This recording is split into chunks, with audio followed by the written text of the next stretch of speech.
My name is Renee Calloway. I am 35 years old, and my own mother told my daughter to her face that she was not really her grandchild. That sentence sounds like the whole story. It is not. Actually, that is not where it started. Let me go back. I keep wanting to start with the dinner table because that is the part that still makes my hands go cold. But if I start there, you will think my mother is a monster who appeared out of nowhere on a Tuesday night in March. She did not appear out of nowhere. She had been building toward that sentence for 8 years. I just did not know I was watching her build it. So let me go back, not to the dinner table, further than that. Welcome back to Calm Drama Stories. This is where we share real-life inspired tales of family conflict, betrayal, and the quiet strength it takes to stand your ground. If these stories speak to you, drop a comment and be sure to subscribe. I live in Cincinnati, Ohio, in a house on Observatory Avenue in the Hyde Park neighborhood. I am a pharmacist. I work at a Kroger pharmacy on Madison Road. My husband, Marcus, teaches 8th grade science at Walnut Hills. We have one daughter. Her name is Maddie. She is 8 years old. I mention my work because it matters more to this story than you might expect. 10 years behind a pharmacy counter teaches you a certain kind of patience, the kind that comes from checking a dosage 3 times before you hand it over, the kind that comes from knowing a single overlooked detail can matter more than any amount of confidence. I did not go looking for proof about Maddie's hair the way an angry person goes looking for ammunition. I went looking for it the way I check a prescription, methodically, one small confirmation at a time, because that is simply how my mind has been trained to work after a decade of counting pills into amber bottles under fluorescent light. I should tell you about Maddie first, because everything that happened because of her face.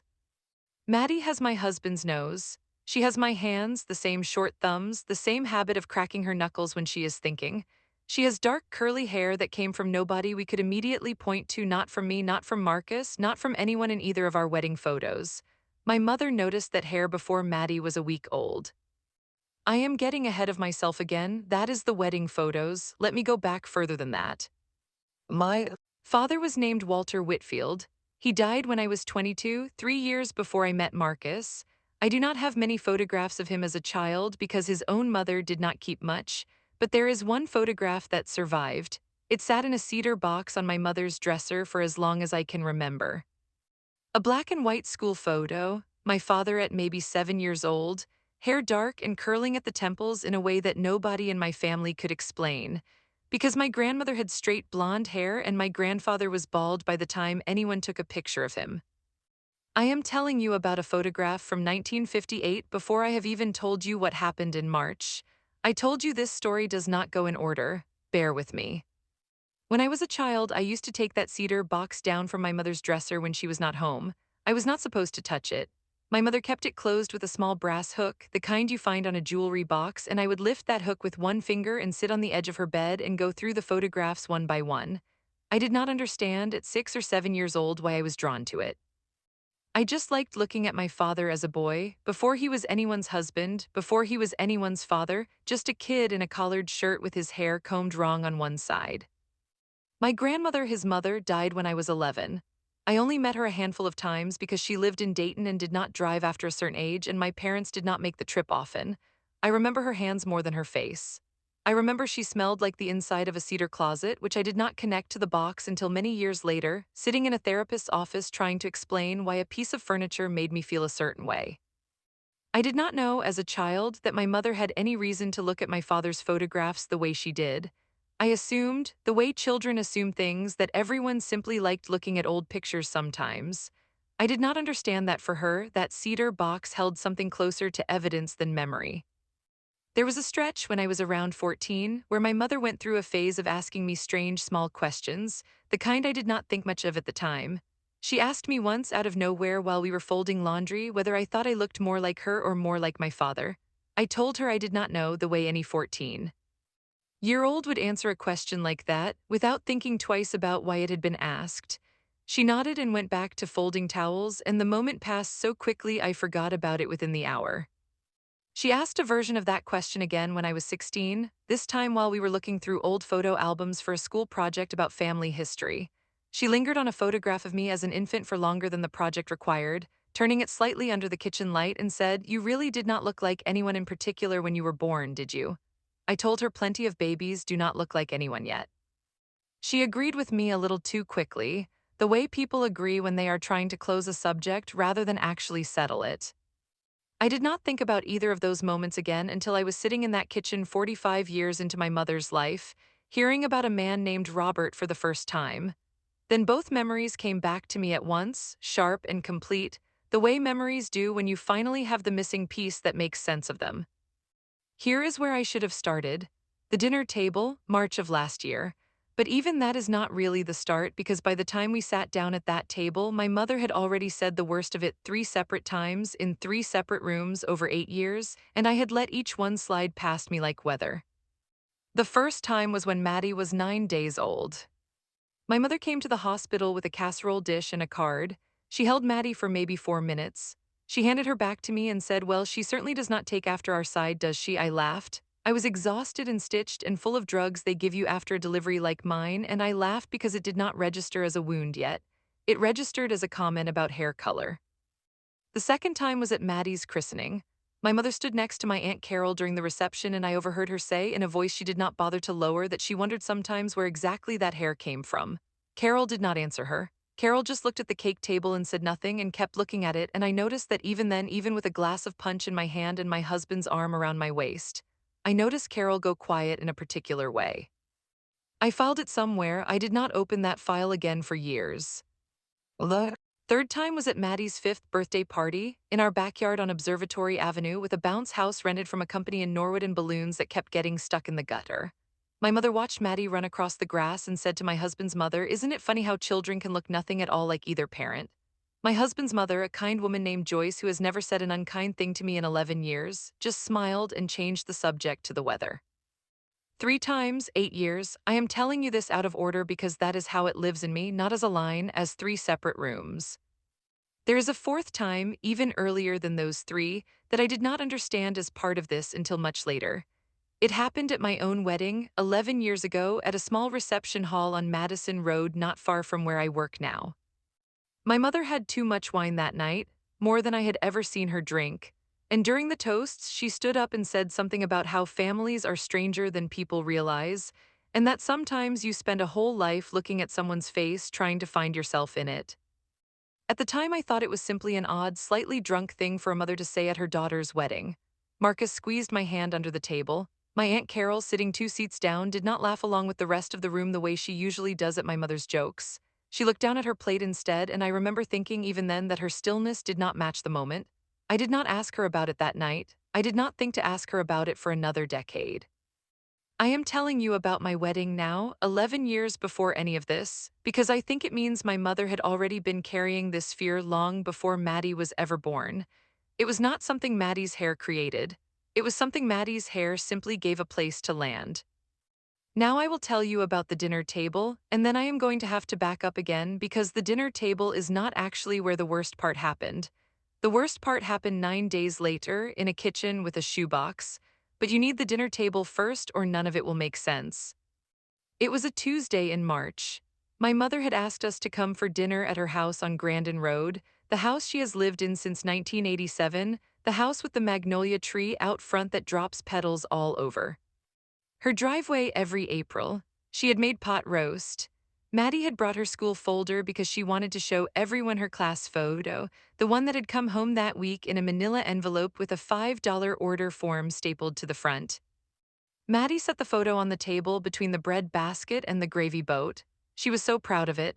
She had worn her favorite yellow cardigan for picture day, and her hair had been braided by Marcus that morning into 2 neat plaits, and in the photo she is smiling with both front teeth slightly crooked, the way they have been since she lost the baby ones.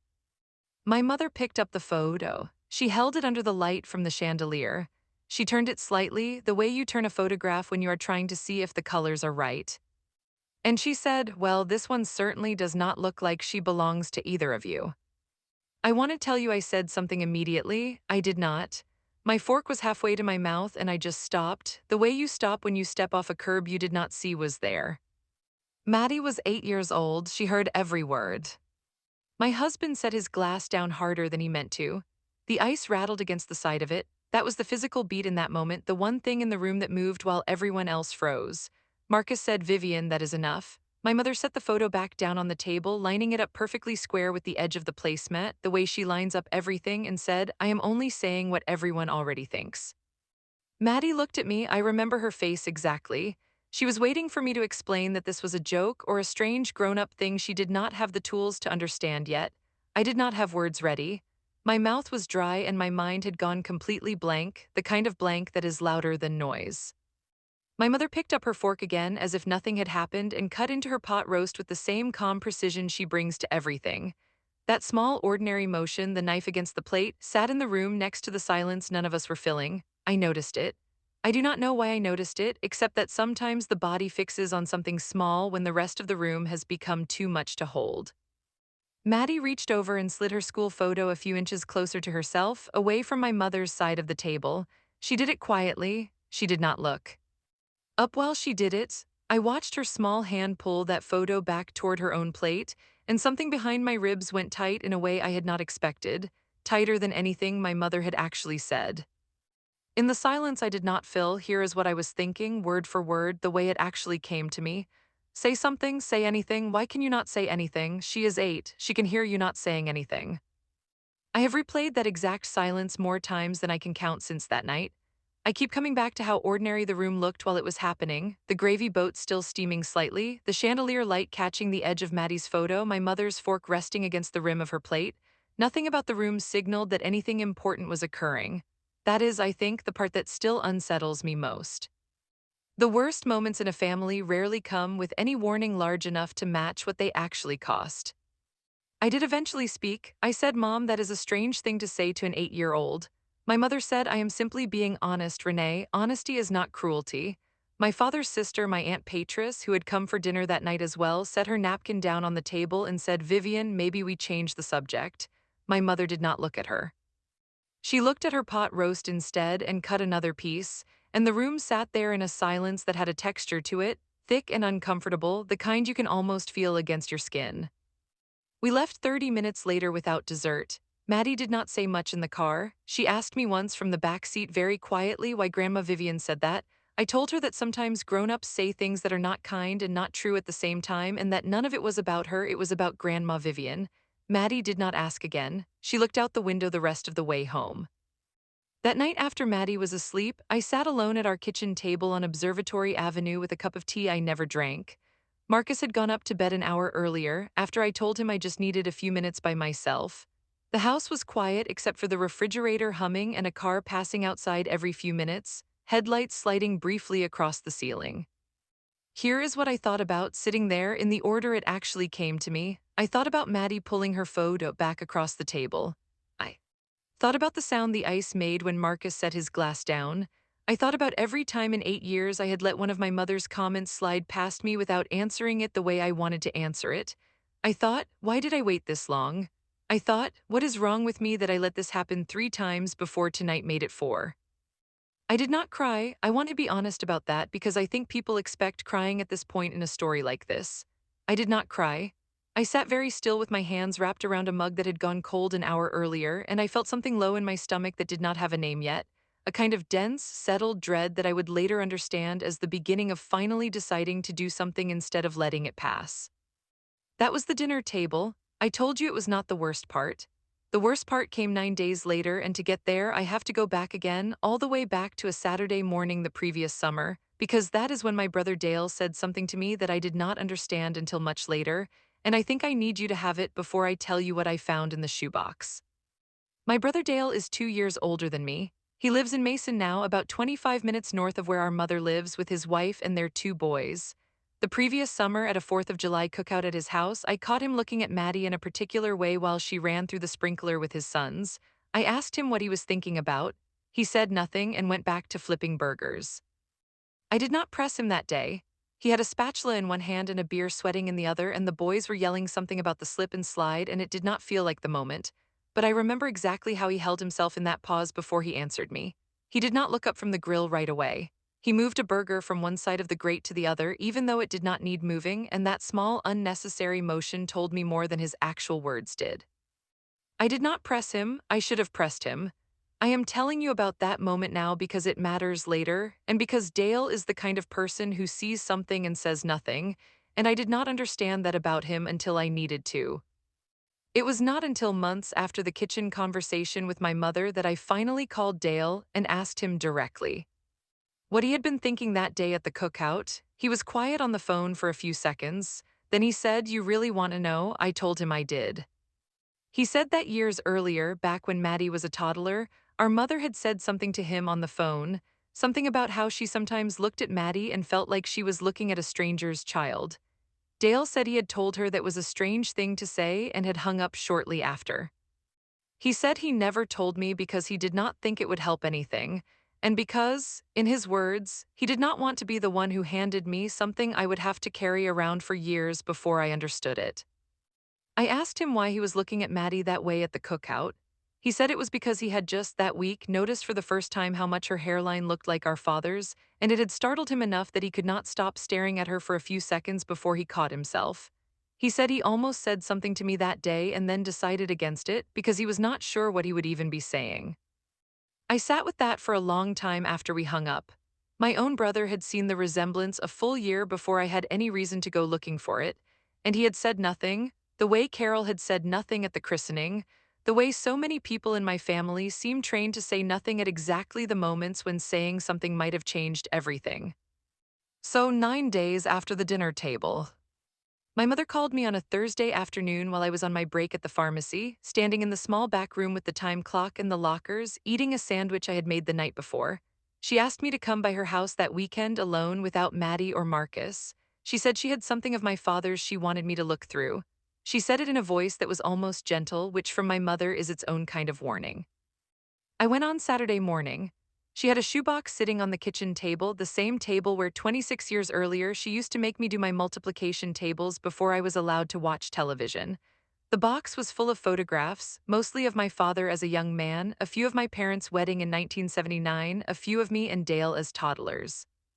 My mother sat across from me and said she wanted me to find something. She said it like a game, but her hands were folded too tightly on the table for it to actually be a game.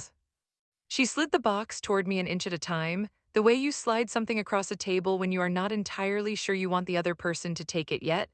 I lifted the lid. The photographs smelled faintly of the cedar box they had once lived in, even though they were loose now, no longer hooked shut behind that small brass latch. I went through them slowly. A photograph of my parents on a dock somewhere, my mother in a yellow sundress, squinting into the sun. A photograph of my father in a suit at what looked like a work function, his tie slightly crooked. A photograph of me at maybe 2 years old, sitting in a metal washtub in someone's backyard, water dripping off my chin. My mother watched my hands the entire time. She did not tell me what I was looking for. She just watched and occasionally reached over to straighten a photograph I had left slightly crooked on the table, the same way she had straightened Maddie's school photo against the placemat in March. Here is where I have to tell you the turn 3 times because that is the only honest way to tell it. The first time is my guess. The second time is what I actually found. The third time is the truth, the whole truth, the part I did not understand until 2 weeks after that. My guess, sitting at that table, was that my mother had decided to finally produce some kind of proof. I thought she wanted to show me old photographs of relatives with pale skin and straight hair, lined up like a jury, to make her case about Maddie all over again, this time with evidence spread across her kitchen table instead of just words across a dinner table. I sat there bracing for that. My stomach had gone tight and stayed tight, the kind of tight that does not loosen even when you remind yourself to breathe. That was my guess. It was wrong. Let me tell you what I actually found. What I actually found, near the bottom of the box, underneath a stack of photographs from my parents' honeymoon in Gatlinburg, was a school photo. Black and white, a small boy of maybe 7 years old, hair dark and curling tightly at the temples. On the back, in handwriting I did not recognize as my grandmother's, someone had written Walter, age 7, 1958. My father. I had seen this photo before. It had sat in the cedar box on my mother's dresser my entire childhood, but I had never looked at it the way I looked at it that Saturday morning, because that Saturday morning I had spent 9 days carrying around the memory of my own daughter's school photo sitting on a dinner table while my mother turned it under a chandelier light and said it did not look like it belonged to either of us. I held the 2 photographs in each hand, one in my left, one in my right, and brought them slowly together over the center of the table, the way you bring 2 pieces of a puzzle toward each other before you know if they fit. I did not set them down right away. I held them up at the same height, side by side, and looked from one to the other and back again 3 times, 4 times, before I let myself believe what I was seeing. I set the two photographs side by side, my father's from 1958, my daughter's from last week. The hair was the same, not similar. The same. The same tight curl at the temple, the same widow's peak, the same shape to the eyebrows, a slight upward tilt at the outer corner that I had genuinely never noticed on my own father's face until I saw it duplicated on a child 66 years later. My mother was watching me do this. She did not say anything. She just watched my face the way you watch someone open a letter you already know the contents of. I said, "This is Dad." She said, "Yes." I said, "Maddie has his hair, exactly his hair." My mother did not answer that directly. She got up and put the kettle on, and her back was to me for a long moment, and the kettle made its small metal sounds against the stove, and I sat there with two photographs in front of me and felt something behind my sternum go tight and refuse to let go. That was what I actually found, the second telling, but it is not the truth yet. The truth came 2 weeks later, and it came from my Aunt Carol, and it had almost nothing to do with hair. I have to back up one more time before I get there. I am sorry. This is genuinely how it happened, in pieces, out of order, and I promised you the truth, not a tidy version of it. A few days after the shoebox, I called Carol. Carol is my mother's younger sister, 7 years younger, and they have never been close in the way sisters are supposed to be close. Carol lives in Columbus now, about 2 hours away, and we talk maybe once a month. I called her mostly to vent. I ended up asking her something I had never asked anyone in my family directly. I told her about the dinner table in March. I told her about the shoebox. I told her about holding the two photographs side by side and feeling, for the first time, like I finally had proof of something I should never have needed proof of in the first place. Carol listened without interrupting, the way she always does, and I could hear her moving around her kitchen while I talked, a cabinet opening, a glass set down on a counter.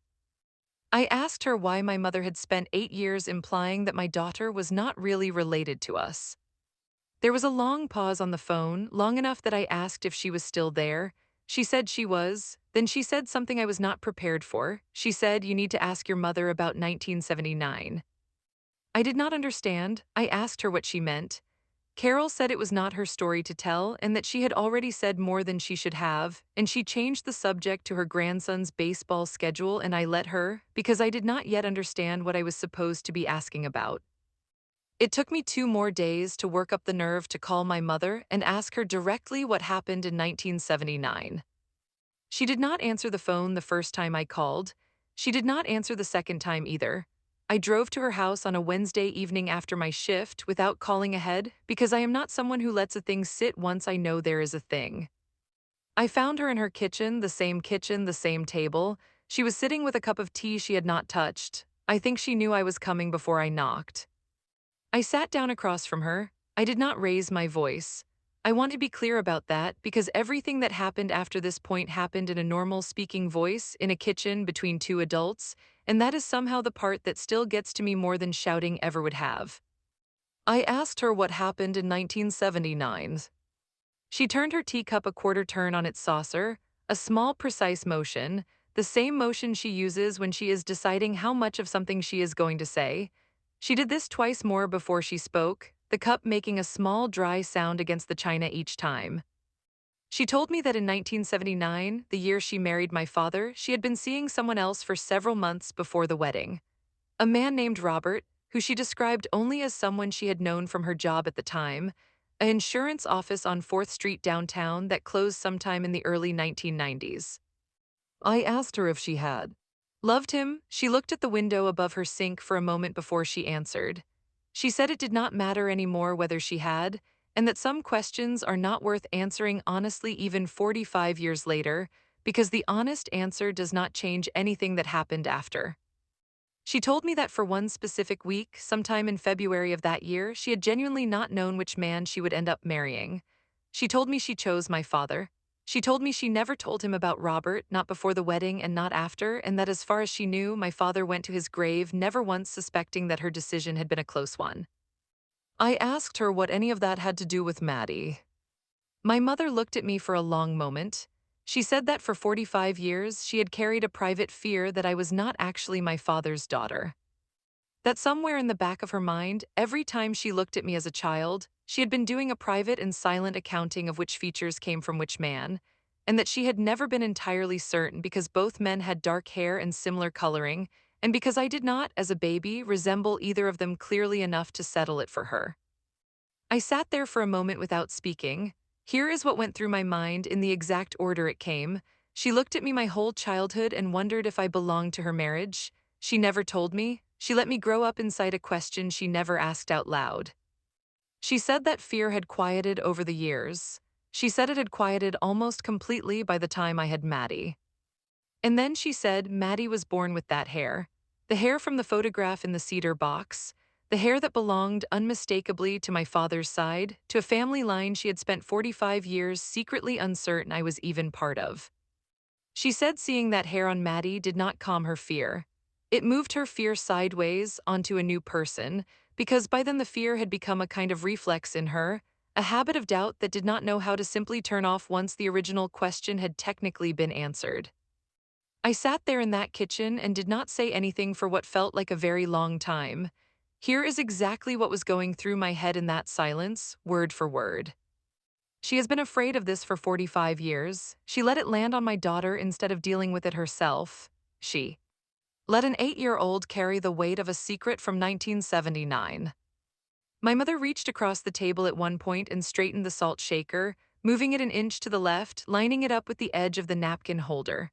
I watched her do it and thought, even now, even saying this out loud for the first time in 45 years, she cannot let one small thing on this table sit crooked. I finally said, so you knew? Looking at Maddie's hair, you knew exactly whose side it came from. You knew it proved I really am his daughter. And instead of feeling relieved, you turned around and said it did not look like it belonged to either of us. My mother did not deny this. She said, I do not expect you to understand. I said, I do not need to understand it. I need you to stop saying it to my daughter. I drove home from Grandin Road that evening with both windows cracked, even though it was only March and still cold enough that the air stung a little against my face. I did not turn the radio on, I wanted the quiet. Here is what moved through my mind on that drive in roughly the order it came. 45 years is a long time to carry 1 week in February. Maddie did not ask to be born with anyone's hair. None of this was ever about Maddie at all, and somehow Maddie was the one who had to sit at a dinner table and hear it. I passed the same gas station on Erie Avenue 3 times that week without ever stopping for anything, just driving in circles trying to settle my own thoughts before I had to walk back into a house with a child in it who needed her mother to seem steady. I sat in our driveway on Observatory Avenue for a few minutes after I parked before going inside just to let my face settle into something Maddie would not immediately read as upset. My hands were cold on the steering wheel even with the heater running the whole way home. I remember pressing my palms flat against my thighs, the denim rough under my fingers, just to feel something ordinary before I walked back into the house and had to be a regular mother again for the rest of the evening. A few weeks after that, I decided the rest of the family needed to hear at least the part of this that concerned Maddie, even if they never heard the part about Robert. I asked my mother, Carol, and Dale to come to our house on a Sunday afternoon, not for a holiday, just an ordinary gathering, coffee and a coffee cake Marcus had made that morning. I laid the two photographs on our dining table, the same way my mother had once laid photographs out for me, except this time I was the one doing the showing. I set Howard Briggs's letter beside them, the one on his office letterhead describing the hairline as a strong familial marker. I did not raise my voice. I told them plainly that I wanted everyone in this family to stop questioning where Maddie's features came from, because the question had already been answered twice over by a 66-year-old photograph and by a man we had paid $250 to confirm what the photograph already showed. Dale picked up the 1958 photograph and held it for a long moment, turning it slightly under the dining room light, the same motion my mother had used on Maddie's photo back in March, except this time the motion meant something closer to wonder than doubt. He said quietly that he should have said something the day of the cookout instead of just flipping his burgers. My mother did not pick up either photograph. She sat with her hands folded on the table and listened, and at the end she said only that she heard me and that she would not say anything like that to Maddie again. It was not an apology. It was something smaller than an apology, but it was more than she had ever given me before that afternoon. I told Marcus's mother Joyce about all of this eventually too, weeks later, over coffee at a small place on Erie Avenue not far from the school, because she had been at the dinner table in March and deserved to understand what she had witnessed. Joyce listened quietly, stirring her coffee long after the sugar had dissolved, and said she had wondered for years why my mother seemed to look at Maddie differently than she looked at other children, and that she had never felt it was her place to ask. She said something then that stayed with me. She said, "Your mother spent her whole life being careful about the wrong things and never careful about the one thing that actually needed it." I think about that sentence often now, more than almost anything else anyone said to me that year. My mother straightened salt shakers and lined up photographs and folded napkins into precise triangles, and underneath all that visible carefulness, she let a 45-year-old fear sit completely unexamined until it finally walked straight into an 8-year-old school picture. That was the truth, not the hair, not the photographs. The truth was a woman who had spent her whole adult life unsure whether her own daughter belonged to her marriage, and who had transferred that fear onto a child small enough to absorb it without knowing why. I want to take you back now to the midpoint of this story because there is something I have to tell you, and then I want to ask you something. Before I went to see the genealogist, I went somewhere else first, somewhere that felt at the time like it might give me a faster answer. I went to the Hamilton County Recorder's office downtown on East Court Street on a Monday during my lunch break, still wearing my pharmacy badge clipped to my shirt. I wanted to find my father's original birth certificate, thinking in the confused logic of that week that a birth certificate might somehow settle the question of where his features came from. The clerk at the counter, a woman with reading glasses pushed up into gray hair, listened to what I was asking for and explained patiently that a birth certificate would only tell me who his recorded parents were, not anything about hair or features, and that what I was actually looking for was not really a document question at all. She printed me a certified copy anyway, for a fee of $24, because I had already filled out the request form and she said there was no harm in having it. She asked me, while the printer hummed somewhere behind the counter, what exactly I was hoping the certificate would tell me. I told her, half embarrassed, that my mother had spent years suggesting my daughter did not look like she belonged in our family, and that I had somehow convinced myself a 60-year-old government form might settle it. The clerk smiled in a way that was kind rather than dismissive and said she had seen people come in looking for all kinds of things a piece of paper could never actually give them. Closure mostly, she said, not facts. She said the facts were usually somewhere else entirely, in the people who actually remembered things, not in a filing cabinet downtown. I thought about that comment the rest of the day, between filling prescriptions at the pharmacy counter on Madison Road and picking Maddie up from her after-school program. The clerk was right in a way I had not expected a county records office to be right about anything. The facts I actually needed were not in Dayton in 1951. They were in my mother's kitchen in a story she had never told. Anyone sitting unspoken for 45 years.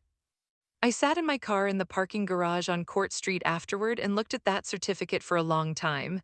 It told me my father was born in 1951 in Dayton, Ohio, to Walter Whitfield Sr. and Eleanor Whitfield. It told me nothing about hairlines or widow's peaks. It told me nothing about 1979. I remember feeling almost embarrassed sitting there, realizing I had spent half my lunch break and $24 chasing a piece of paper that could not actually answer the question I needed answered. That was when I called Howard Briggs. Somewhere in the middle of all this, between the shoebox and the conversation about 1979, I went to see a man named Howard Briggs, a private genealogist who works out of a small office above a bakery on Erie Avenue, not far from Maddie's school. I had found his name through the Hamilton County Public Library's local history desk. I paid him $250 for a single consultation, and I brought him both photographs, my father's school photo from 1958 and Maddie's from last week, along with a few other family photographs going back as far as we had them. His office smelled like old paper and coffee. He had a daylight lamp on a small swing arm clamped to his desk, and a magnifying loupe he wore on a cord around his neck, and a wall of filing cabinets behind him with handwritten labels on most of the drawers. He did not say much at first. He laid the photographs out in a row, the 1958 photo, Maddie's photo, and two others I had brought of Dale's sons for comparison, and he leaned over them with the loupe for what felt like a very long time without speaking. I did not do any DNA testing. I want to be honest about that because I know some of you are wondering. He worked the way genealogists worked for most of history, which is to say with photographs, paper records, and a trained eye for the kind of feature that travels reliably through a family line regardless of generation: the shape of an ear, the angle of a brow, the particular way hair sits at a temple. He finally looked up and said, "This hairline pattern is unusual enough that I would call it a reliable marker." He pointed at the temple in both photographs with the tip of a pencil, careful not to actually touch the surface of either picture. He said he had seen patterns like this travel through generations in other family research before, sometimes skipping a generation entirely, and reappearing 2 generations later, exactly the way it seemed to have skipped my own generation and landed on Maddie's. I asked him if he could say with any real confidence that this proved Maddie was my father's great-granddaughter. He chose his words carefully. He said he could not give me a courtroom level of certainty because he was not running a laboratory test, but that in his professional opinion, based on 22 years of doing this kind of visual genealogical comparison, what I was looking at was a strong and visually distinctive familial marker, consistent across both photographs in a way he rarely saw by coincidence alone. He asked if he could keep copies of the photographs for his own files, the way he said he kept records of unusual cases for future reference. I told him he could. He made 2 photocopies on a small machine in the corner of his office, the kind that hums and takes a long time to warm up. And while we waited for it, he told me almost as an aside that he had once worked a case where a similar hairline pattern skipped 3 generations entirely before reappearing, and that families often assumed something had gone wrong when really nothing had gone wrong at all. Biology simply does not move in a straight line the way people expect it to. I asked him what he meant by that. He said genetics is not a ledger, it does not divide evenly down through each generation the way money in a will might. He said some features hide for decades and then surface again exactly when you are not looking for them, the way Maddie's hairline had surfaced 66 years after my father's, skipping me and Dale entirely along the way. I sat with that thought the whole drive home, turning it over the way you turn over something you wish someone had explained to you decades earlier. It was not a DNA test, it was not a courtroom document, but it was something I could hold in my hands, a professional opinion typed up on letterhead, and it cost me $250, and it was worth every cent of it because it meant the next time I needed to say something with confidence, I had more than just my own conviction behind it. Here is the question I want to ask you. If you found out after 8 years that the person criticizing your child's appearance was secretly terrified your child's appearance proved something about a decision made before either of you were born, would you feel sympathy or would you feel angrier than before? I have asked myself that question more times than I can count since this all started, and my answer has changed depending on the day, sometimes the hour. Some mornings, getting Maddie ready for school, brushing the same curl at her temple flat with a wet comb the way I do every day, I feel something close to grief on my mother's behalf, a woman who spent 45 years afraid to ask one simple question of herself. Other mornings, the same exact motion with the same comb, I feel nothing but the old familiar tightness behind my sternum, remembering the sound of ice rattling against a glass while an 8-year-old waited for anyone to defend her. I do not think there is a correct answer to the question I just asked you. I think there are only the answers that happen to be true for each of us on a given day, and I think that is allowed. Tell me in the comments. I read every single one. And if you haven't subscribed yet, now is the time because what happens next is the part I've been building toward this whole time. I told you early on that I would mention the ending too soon and then have to catch myself. I almost did it again just now. I started to tell you that everything got resolved cleanly after that conversation in the kitchen. It did not. Let me slow down and tell you what actually happened next in order this time because the order matters here. The week after the conversation about 1979, my mother did not call. I did not call her either. Marcus asked me once over dinner if I was going to tell Maddie any of this, and I told him I did not know yet because I genuinely did not. Maddie was 8. There was no version of explaining a fear about a man named Robert from 1979 that would mean anything to an 8-year-old, and I did not want to. I told Marcus everything that night, sitting on the edge of our bed while he sat at the small desk in the corner of our room grading lab reports. He set his red pen down flat on the stack of papers when I got to the part about Robert. He did not pick it back up again for the rest of the conversation. He asked me slowly whether I wanted to tell Maddie any of it. I told him I did not know yet. He said he did not think there was a version of explaining a man named Robert from 1979 that would mean anything useful to an 8-year-old, and that maybe the only part that mattered for Maddie was simpler than all of it. Said she does not need to know about Robert. She needs to know her hair came from somewhere and that it is a good thing, not a strange thing. I sat with that for a while. Marcus reached over and took my hand, his thumb moving once across my knuckles, the same small gesture he has used since we were dating, and said he thought I had done the right thing going to my mother directly instead of letting it sit for another 8 years. I told him I was still angry. He said I was allowed to be angry and right at the same time, that those two things were not in competition.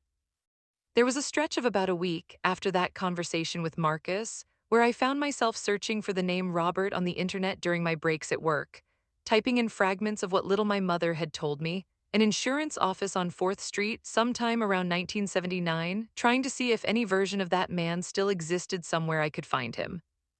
I never found anything solid, a few common names that matched loosely and nothing more, and after a few days I stopped looking. I told Marcus about the searching one night, almost sheepishly, expecting him to ask why I was bothering. He did not ask that. He asked instead what I thought I would do if I actually found him. I did not have an answer. I think, if I am honest, I was not looking for Robert at all. I think I was looking for some way to make the story have an ending that involved more than my mother's silence and a photograph in a shoebox. There was no such ending available. Robert, whoever he was, whatever became of him, was never actually the point.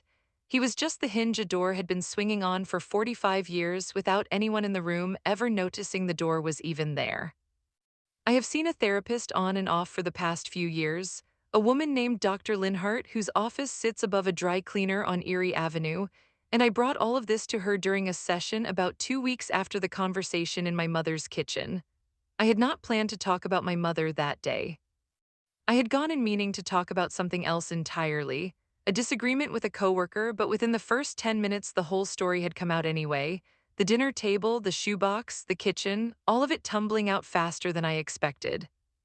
Dr. Linhart listened the way she always does, without interrupting, occasionally writing something in the small notebook she keeps on her lap. When I finished, she asked me a question I had not expected.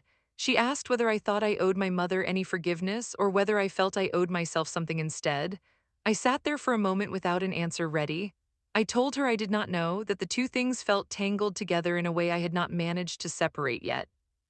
She told me something then that I have thought about often since. She said that forgiveness is not actually a gift you give the other person, no matter how it is usually described. She said it is something you build for yourself slowly, mostly so the weight of carrying the original event does not keep costing you energy years after the event itself is over. She said I did not have to forgive my mother on any particular schedule, and that the fact I was still angry months later did not mean I was doing any of this wrong.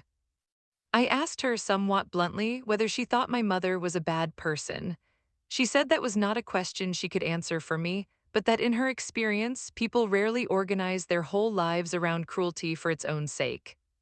She said fear dressed up as criticism is one of the oldest patterns she sees in this work, a person too afraid to name what is actually bothering them, so the fear comes out sideways, aimed at whoever happens to be standing closest, which in my mother's case had been an 8-year-old holding a school photo at a dinner table. I left that session feeling lighter in a way I had not expected, not because anything about my mother had changed, but because I finally had language for something I had been carrying without words for 8 years. Fear dressed up as criticism. I wrote that phrase down on a sticky note and kept it in my wallet for a while, the way you keep something you are not ready to throw away yet but also do not quite know what to do with. What I did instead was simpler. I had the school photo framed, the one Maddie had brought to that dinner table in March, the one my mother had turned under the chandelier light. I put it on the bookshelf in our living room next to a small framed copy of my father's 1958 school photo, the one from the cedar box, which my mother let me keep after I asked her for it directly. Before any of that, though, there was an afternoon at pickup, outside Fairview Elementary on Erie Avenue, where Maddie's teacher, a woman named Mrs. Acuffer, stopped me by the bike rack while Maddie ran ahead to find her backpack. She told me she had noticed, while helping arrange the class photo order forms, that Maddie's hairline reminded her of a photograph she had seen once in a genealogy display at the library on Erie Avenue, the kind of comment a teacher makes in passing and does not think twice about. I stood there for a second longer than the comment really required. Mrs. Acuffer must have noticed because she asked if everything was all right. I told her it was and that she had just said something that meant more to me than she could have known. She did not ask what I meant. She just nodded, the way people do when they sense they have stepped near something private, and went back inside to finish locking up her classroom. I thought about that exchange the whole drive home.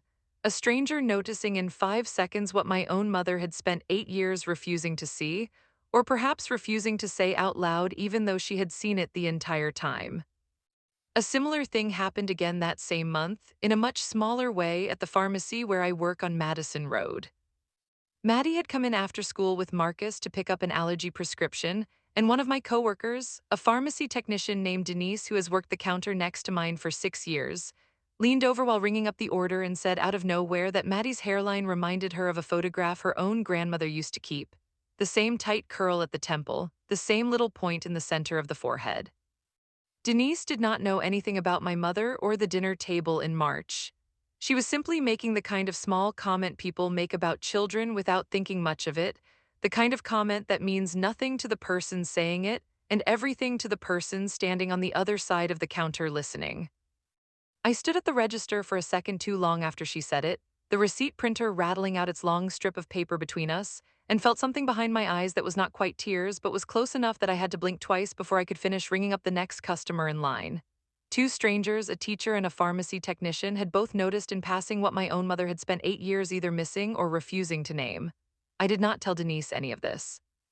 I just thanked her and went back to counting capsules into a bottle, my hands steady even though something in.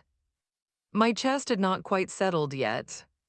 The two photos sit side by side now, same hairline, same widow's peak, 66 years apart. Maddie asked me once why I put the old one next to hers. I told her it was because they looked alike and that I thought that was a nice thing to notice. She studied both photos for a minute and said, "We have the same hair," and then went back to her homework like it was the most ordinary fact in the world, which to her it was. My mother came to Maddie's school program in May, the spring concert where the third graders sang two songs about the solar system in the gymnasium at Fairview Elementary on Erie Avenue. She sat in the second row next to Marcus's mother, Joyce. After the concert, in the hallway outside the gym, crowded with other families and a folding table selling programs for $2 each, my mother found Maddie and told her she sang beautifully. Maddie said thank you, Grandma, in the polite voice she uses with adults she is not fully sure of yet. By Thanksgiving, things had settled into something quieter, though not entirely comfortable. We hosted that year at our house on Observatory Avenue, the first time in years my mother had come to a holiday meal at my table instead of the other way around. She arrived early before Carol and Dale, carrying a green bean casserole in a dish she insisted on carrying herself from the car even after Marcus offered twice. She stood in our front hallway for a moment, looking around at the house, at the bookshelf visible from where she stood, at the two small frames sitting on it side by side, and she did not say anything about them at all, which from my mother that day felt like its own kind of acknowledgement. At the table, Maddie reached for a roll at the same moment my mother did, and their hands almost touched over the bread basket. My mother pulled her hand back first, a small automatic motion, and said, "Go ahead, sweetheart," in a voice softer than I had heard her use with Maddie in years.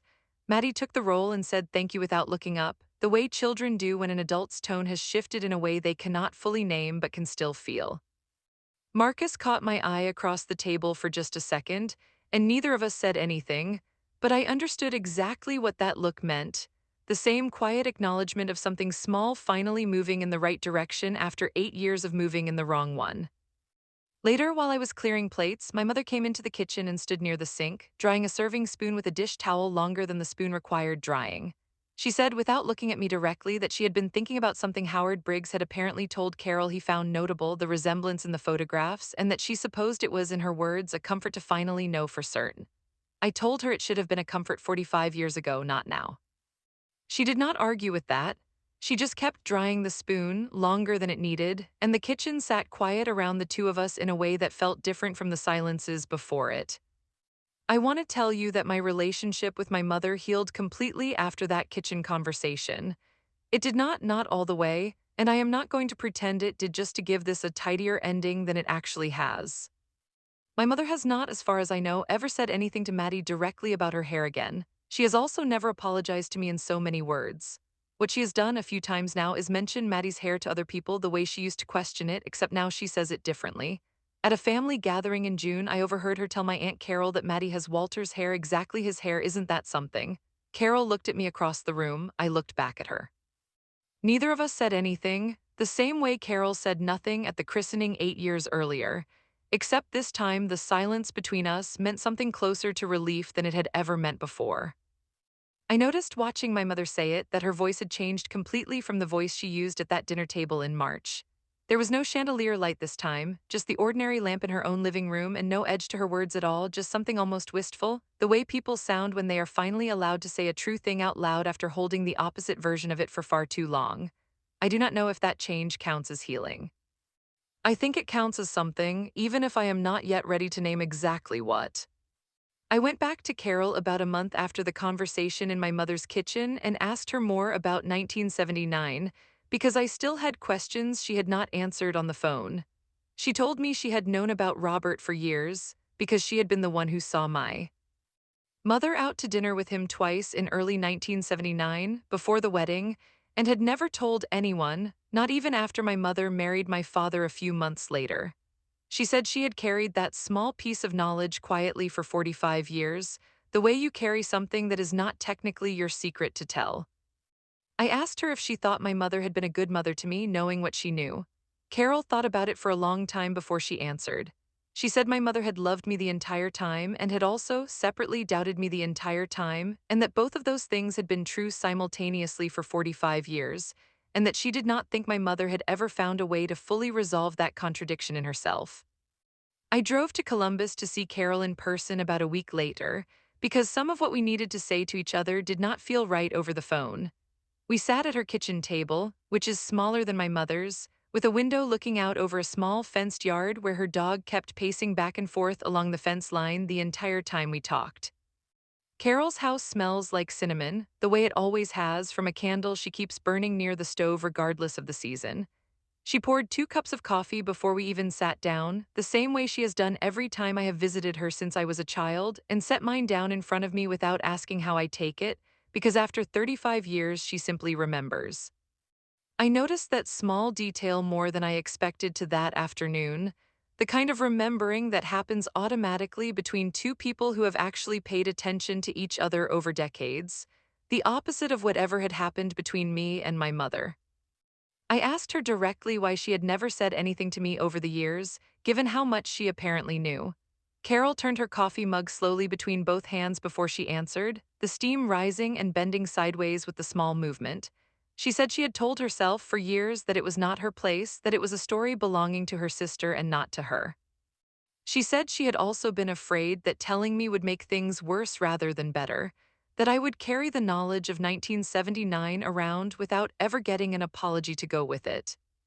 I told her that not knowing had cost me 8 years of a strange, undefined tension with my own mother that I never had a name for. Carol set her mug down without drinking from it. She said she understood that now and that she was sorry and that she should have said something the day of the christening instead of just looking at the cake table. She reached across the small table and squeezed my hand once briefly before letting go and getting up to refill both our coffees. I asked her if Robert was still alive. She said she did not know, that she had lost track of him decades ago, and that she did not think it mattered anymore who he was as a person, only that he had existed at exactly the wrong moment in my mother's life for my mother to ever fully put it down. Carol's dog stopped pacing for a moment and sat by the back door, and the kitchen went quiet enough that I could hear the refrigerator cycling on, a small ordinary sound underneath a conversation that did not feel ordinary at all. Before I left, Carol walked me out to my car and stood in her D. Now in a normal voice, the same way I learned to in that kitchen. I went back near the end of all this and looked again at the very first version of this story I told myself, the one I believed for 8 years, which was that my mother was simply cruel, simply dismissive, simply someone who did not think my daughter belonged in our family. I do not believe that version anymore. I do not think it was ever fully true, even though for 8 years it was the only version I had. The truth, the actual truth, is smaller and sadder than the version I used to tell myself. It is not a story about a woman who hated my child. It is a story about a woman who at 26 made a choice she was never fully certain about, and who spent the next 45 years quietly auditing every face in her family against that uncertainty, including, eventually, the face of an 8-year-old girl who had absolutely nothing to do with any of it. I think Maddie thought about that for a minute and said, "That's kind of sad for her, actually," and then asked if we could stop for ice cream. And I said yes. Because some questions a 9-year-old asks deserve an honest answer and then permission to simply move on with her day.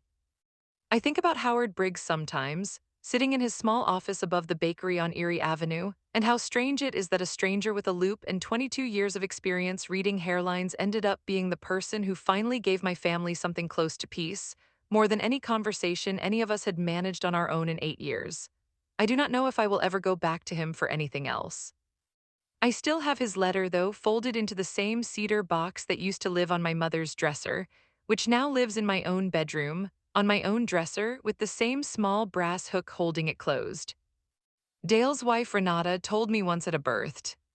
Apart, same hairline, same widow's peak. Some nights I walk past them on my way to bed and I stop for a second, the way you stop in front of something familiar that still has the capacity to surprise you, and I think about how long it took for a single photograph to finally say what 8 years of words never managed to say at all. I do not know what I will tell Maddie when she is older, when she is old enough to understand a man named Robert and a week in February and a fear that outlived a marriage by 45 years. Maybe I will tell her everything. Maybe I will tell her only what she needs, the way I have so far, in small, honest pieces sized to whatever age she happens to be when she asks. I have not decided. I have time to decide, which is more than my mother ever let herself believe she had. What I do know is this: the next time someone in my family looks at my daughter's face and starts to say something careless about where it came from, I will not sit in silence the way I did at that dinner table in March. I have already proven to myself, if to no one else, that the silence was never the safer choice. It only felt that way because I had not yet learned what was underneath it. Maddie does not think about any of this the way I do, which is exactly as it should be. To her, the two photographs on our bookshelf are simply a fact of the house she grew up in, the same way the crack in our front porch step is simply a fact, the same way the smell of Marcus's coffee every morning is simply a fact. She has never once asked me why they are framed and displayed the way they are, with a small brass picture light clipped above them that I bought for $19 at a hardware store on Madison Road specifically so they would never sit in shadow. She does not need to ask. To her, it has always simply been true that she has her great-grandfather's hair, the same uncomplicated way it is true that she has her father's nose and her own two slightly crooked front teeth. I think that is, in the end, the actual victory in all of this, smaller than I expected and quieter than I expected, the way Iris must have felt holding a compass in her pocket, the way Francis must have felt capping a pen in a hospice room at 3 in the morning. Not a triumph. Just a fact finally allowed to sit in the open where it belongs, instead of buried in a cedar box on someone else's dresser for 45 years. If you take nothing else from this, take this. Some families do not have a villain at all, not really, not the kind you can point to cleanly and walk away from. Some families just have one person who has been afraid of one specific thing for so long that the fear stopped looking like fear and started looking to everyone around her like simple unkindness. It took me 8 years and one black and white photograph from 1958 to finally tell the difference. I hope it does not take you that long to recognize it in your own family if it is there.